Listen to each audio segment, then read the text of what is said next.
The slap echoed louder than the jukebox. Pool balls clattered to a stop. Every head in the smoky bar turned as the old man stumbled back, the paper bag of bread in his hand falling to the floor. His cheek burned red, trembling from the blow. He didn't raise a hand, didn't say a word, just steadied himself, standing tall in a faded airborne jacket with a patch so old it looked like history stitched in fabric. The biker who hit him flexed his knuckles and scoffed. "Watch where you're walking, Grandpa," sneered, laughing as his buddies roared behind him.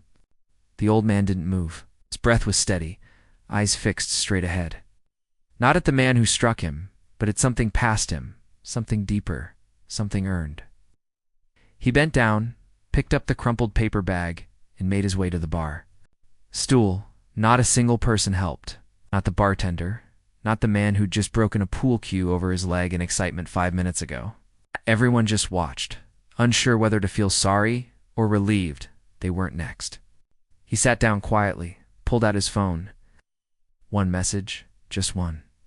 Then he put it away, folded his hands, and waited. Minutes passed. The bikers returned to their drinks, bragging loud, full of false courage. "Guy probably never even saw combat." One of them said, "Bet he just wears that patch for pity points." The bartender chuckled nervously, trying to stay neutral, as if choosing a side meant losing business.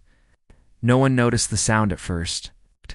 It started low, a faint rumble like distant thunder. Then glasses on the bar began to vibrate. Someone glanced out the window. "What the hell is that?" The sky over the parking lot began to darken, not from clouds, but from a shadow. A wind swept in, knocking over chairs and sending loose napkins flying. That's when the noise exploded. Rotors chopping the air like an incoming storm. Heads whipped around. Conversations died mid-sentence. Someone ducked instinctively. Outside, a Black Hawk helicopter was descending right there in the middle of the gravel lot. The downforce shattered the stillness like a hammer to glass. Dirt flew, signs bent, and every motorcycle outside shook from the blast. The bikers rushed to the windows, shielding their faces. Panic spread like fire. The doors to the bar burst open, not with a bang, but with purpose. 3 figures in full tactical gear entered. One of them scanned the room. The other 2 stepped forward and locked eyes with the old man at the bar. Then came the words, "No one." Expected. Sergeant Major Dalton, the lead soldier, called out over the noise, "We received your message. Are you all right, sir?" Every head turned. The old man nodded once, slow and deliberate. "I'm fine," he replied calmly. "But I believe someone here owes this country an apology." Silence didn't even describe the atmosphere. It was shock, frozen. In real time, one of the bikers took a step back, face pale. "We didn't know who he was," he started.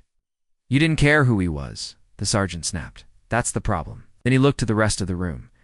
"This man served in Vietnam, Fallujah, and Kandahar.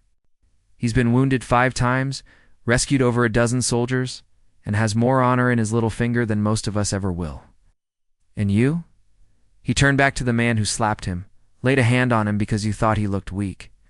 The biker said nothing. He didn't even breathe. He thought the uniform was just some old patch, the soldier continued. "You didn't know it was earned. You didn't know what he gave for it, but you know now." Then, with flawless discipline, the 3 soldiers turned to the veteran. All at once they saluted. Inside the bar, no one dared move. Even the jukebox had gone still. The old man didn't smile, didn't gloat. He just nodded to the men, stood slowly, and began walking toward the door. The crowd parted like water. Not one person tried to stop him. As he stepped outside into the wind of the Black Hawk, still hovering above, the lead soldier placed a steadying hand on his shoulder. "Let's get you home, sir." The old man paused. "Number, I'm good. I'll walk." The rotors slowed. The helicopter began to rise slowly, lifting back into the sky. And inside that bar, the silence stayed long after the dust settled. Before we wrap up the story, let us know in the comments. Where are you watching from? We'd love to hear. Because in those 21 minutes, they hadn't just witnessed a rescue. They witnessed respect reclaim its place. We saw a man who didn't need to fight to remind the world of who he was, just needed to stand and let the truth land on its own. If this story moved you, don't forget to hit that like button. Leave a comment below and subscribe to the SET.